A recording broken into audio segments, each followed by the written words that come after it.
ইন্দোরের top 12 tourist place, যেখানটায় গেলে মনটা সত্যি খুব ভালো হয়ে যায় এবং এই প্লেসগুলো ইন্দোরের ভীষণ কাছে কাছে থাকে। তো শুরু করি আজকের ব্লগ। অবশ্যই ব্লগটা শুরু করছি সূর্য উদয়ের আগের থেকে। ইন্দোরের খুবই কাছে একটা জায়গা, সেই জায়গাটার নাম হলো জামগেট, যেখানটায় আমাদের পৌঁছে যেতে হবে সূর্য উদয়ের আগে, কারণ এখানকার সূর্যোদয় দেখা সত্যি ভীষণ ভীষণ সুন্দর। যারা প্রকৃতিকে ভালোবাসে তাদের কাছে কিন্তু এই জায়গাটা অপূর্ব একটা জায়গা। এখানটা সূর্য উদয় দেখা কিন্তু সত্যি অনেকটা মানে ভালো লাগার একটা ব্যাপার। তো আমরাও তাই পৌঁছে গেছিলাম সূর্যোদয়ের আগে। আর এখানটায় গরম গরম চা পাওয়া যায়, ম্যাগি পাওয়া যায়, মোটামুটি টুকটাক পকোড়া এরকম টাইপের পাওয়া যায়। তো ভীষণ সুন্দর একটা জায়গা। ইন্দোরের মধ্যেও যে এত সুন্দর সূর্যোদয় দেখার মানে একটা সুযোগ পাওয়া যায়, সেটা আমাদের কাছে সত্যি ভীষণ ভালো লাগার একটা জায়গা। তো যাই হোক, আমরা জামগেট থেকে বেরিয়ে আসবো। এবার আমরা পৌঁছে যাব ইন্দোর সিটির মধ্যেই কিন্তু আছে অন্নপূর্ণা মন্দির। ভীষণ সুন্দর একটা জায়গা, এখানকার কারুকার্যও ভীষণ সুন্দর, গোশালা আছে, আর এখানটায় বেদ মন্দির আছে, আর মা অন্নপূর্ণা মন্দির সত্যি ভীষণ সুন্দর। যেমন সকালবেলা দেখতে ভালো লাগে, সেরকম সন্ধেবেলাও কিন্তু লাইটিং থাকে, আর ভীষণ শান্ত একটা জায়গা, সেখানটায় গেলে মনটা ভীষণ ভালো লাগে। এখানটায় কিন্তু কাশী বিশ্বনাথ দেবেরও মন্দির আছে, খুব সুন্দর একটা জায়গা কাশী বিশ্বনাথ মন্দির। এখানটায় মহাদেবও বিশাল বড়। অবশ্যই এখানটায় জল ঢালতেও দেওয়া হয়, কোনো অসুবিধে নেই, আমরা জল অর্পণ করতে পারি। এবার এখান থেকে আমরা বেরিয়ে যাব। খুব অনেকটাই বড় জায়গা আছে, ঘুরে দেখতে হবে। আর আগে পিছে তোমাদের সাথে একটুখানি শেয়ার করছি, এখানে 4টে হাতির স্ট্যাচু আছে, যেটাও দেখতে ভীষণ সুন্দর। তো এই হলো অন্নপূর্ণা মন্দির। এরপরে আমরা পৌঁছে যাব বড়া গণপতি। এই গণপতি নাম শুনেও বুঝতে পারছো যে বড়া গণপতি মানে বড় গণেশ ঠাকুর।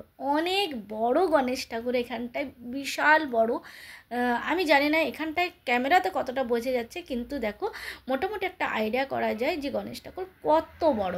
তো অবশ্যই কেউ ইন্দোরে এলে অন্নপূর্ণা মন্দির, বড়া গণপতি অবশ্যই ভিজিট করাটা দরকার আছে, দর্শন করাটা দরকার আছে।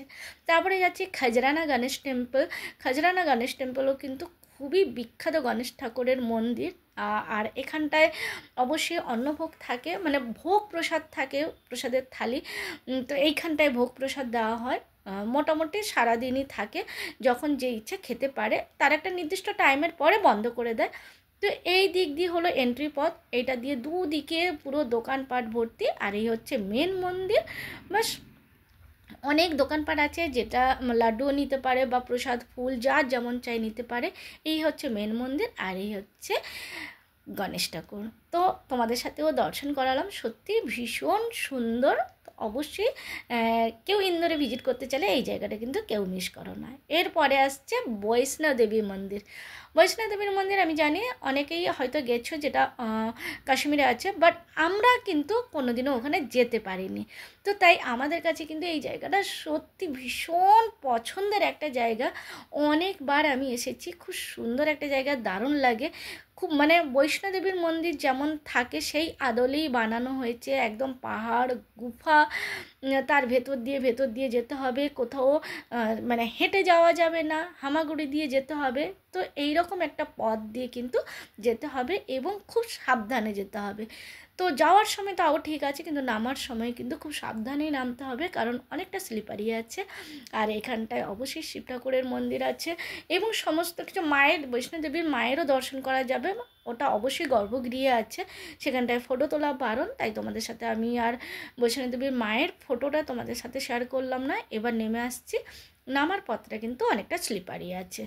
তো যাই হোক, তোমাদের সাথে শেয়ার করলাম। এবার আসছি একটু খাওয়া দাওয়ার দোকান, কারণ আমরা কি সবসময় খালি মন্দিরেই যাব না, একটু খাওয়া দাওয়া। 56 দোকান এইখানে কিন্তু পুরো অনেক রাত অবধি খোলা থাকে।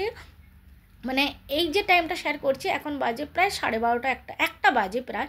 তো একটার সময় দেখো পুরো মানুষজন ভর্তি, প্রচুর প্রচুর মানুষ আসে এখানটায় খাওয়া দাওয়া করতে, আর সমস্ত রকমের খাবার পাওয়া যায় এবং খুবই বিখ্যাত। ইন্দোর আসা মানে ছাপ্পান দোকানে খাওয়া হবে না সেটা তো হতেই পারে না। ছাপ্পান দোকানের খাওয়া অবশ্যই বিখ্যাত, কেউ এলে কিন্তু কেউ মিস করো না এই ছাপ্পান দোকানের খাবারগুলো। এখানটায় নানা রকম ফেমাস জিনিস আছে, তো তোমাদের সাথে ছোট্ট করে একটুখানি শেয়ার করার চেষ্টা করছি।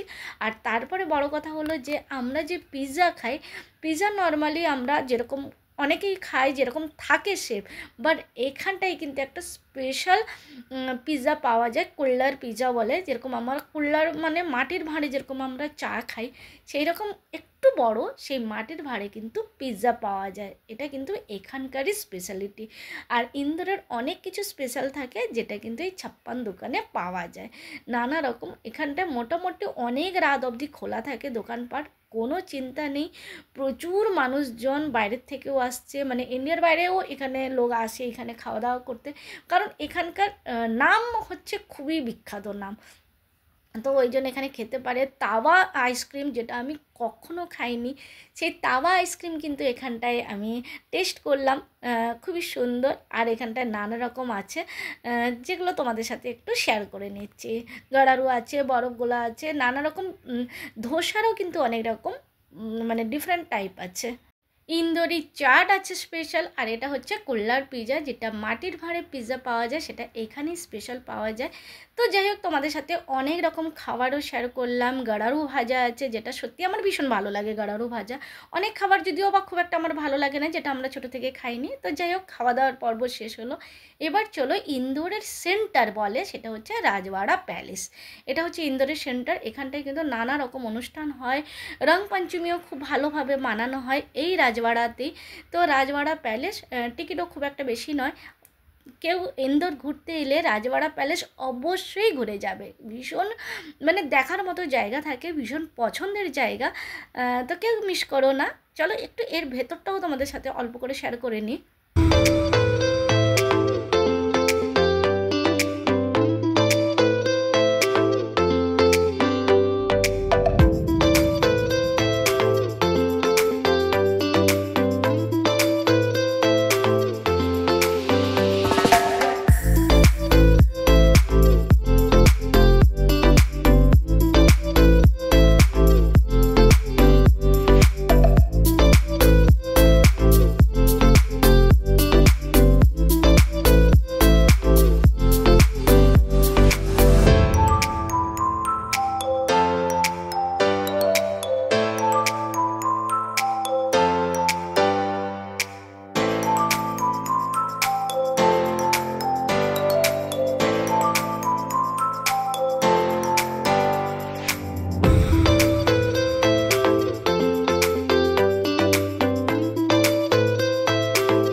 রাজবাড়া প্যালেসের পরে এবার আসছি লালবাগ প্যালেস। যদি রাজমহলের কোনো কিছু জানার ইচ্ছে থাকে বা দেখার ইচ্ছে থাকে, তাহলে অবশ্যই লালবাগ প্যালেসে আসা উচিত। এখানকার রাজারা কোথায় খেতেন, যারা ফরেনার ছিলেন তারা কোথায় খেতে বসতেন, রানীরা কোথায় রেডি হতেন, এবং জনগণ কোথায় খেতেন, ওখানকার কর্মচারীরা কোথায় খেতেন, সমস্ত কিছু, ওনাদের লাইব্রেরি কোথায় বসতেন, কোথায় বসে রাজা মন্ত্রীরা কথা বলতেন, সমস্ত কিছু কিন্তু এখানটায় এলে আমরা দেখতে পাই। তো সত্যি এটা অসাধারণ একটা জায়গা, তো অবশ্যই এখানে ভিজিট করা উচিত। এবং এখানে দুটো বাঘের ছালও আছে, যেটা অরিজিনাল বাঘের ছাল, বাঘের চোখ, এবং এখানে কিন্তু বাঘের নখ, এগুলো সবই কিন্তু অরিজিনাল আছে। আর পুরো রাজমহলের সমস্ত কিছু। তাই লালবাগ প্যালেস এবং রাজবাড়া প্যালেস দুটোই কিন্তু ঘুরে দেখাটা উচিত। টিকিটের মূল্য খুব একটা বেশি নেই, অল্পের উপরে আছে, সবাই ঘুরে দেখতে পারে। দারুণ একটা জায়গা। তো তোমাদের সাথে শেয়ার করলাম আজকে লালবাগ প্যালেস।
আসি গন্ধেশ্বর দ্বাদশ জ্যোতির্লিঙ্গ। এখানটায় এলে আমরা 12টা জ্যোতির্লিঙ্গের দর্শন করতে পারবো একসাথে একই ছাদের তলায়, যেটা অনেক সময় আমরা ইচ্ছে থাকলেও পূরণ করতে পারি না। তো এখানটা এলে কিন্তু আমরা সেই ইচ্ছে পূরণ করতে পারবো এক জায়গাটায় দ্বাদশ মানে 12টা জ্যোতির্লিঙ্গের দর্শন করা।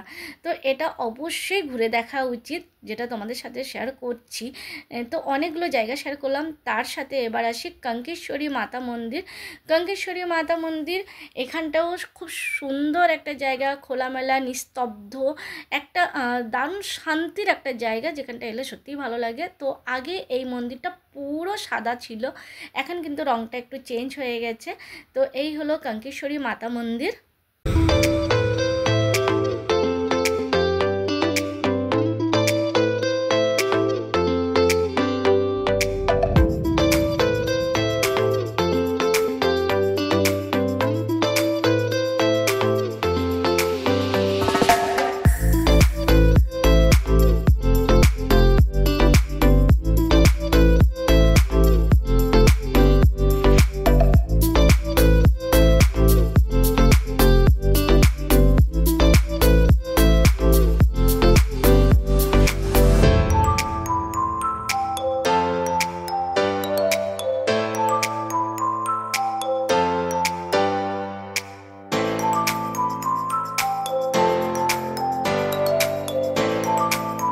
ইন্দোরের এত সুন্দর সুন্দর মন্দিরের মধ্যে কিন্তু আমাদের জনকল্যাণ সমিতি সিলিকন সিটির বাঙালি মন্দির কিন্তু সত্যি ভীষণ সুন্দর। এখানটায় মা কালী আছেন এবং ভোলে বাবার মন্দিরও আছে, অবশ্যই এখানেও দর্শন করা উচিত। দারুণ একটা জায়গা, সমস্ত বাঙালি অনুষ্ঠান এখানে পালন করা হয়। তো অবশ্যই এটাও কিন্তু দর্শন করা উচিত বলে আমার মনে হয়, তাই তোমাদের সাথে শেয়ার করলাম। তো বন্ধুরা, কেমন লাগলো বলো আমার আজকের ব্লগ? যদি ভালো লাগে তাহলে অবশ্যই লাইক কমেন্ট শেয়ার করো। টাটা, বাই বাই, শুভরাত্রি, সবাই খুব ভালো থেকো। জয় ভোলে বাবা, হর হর মহাদেব, জয় মা।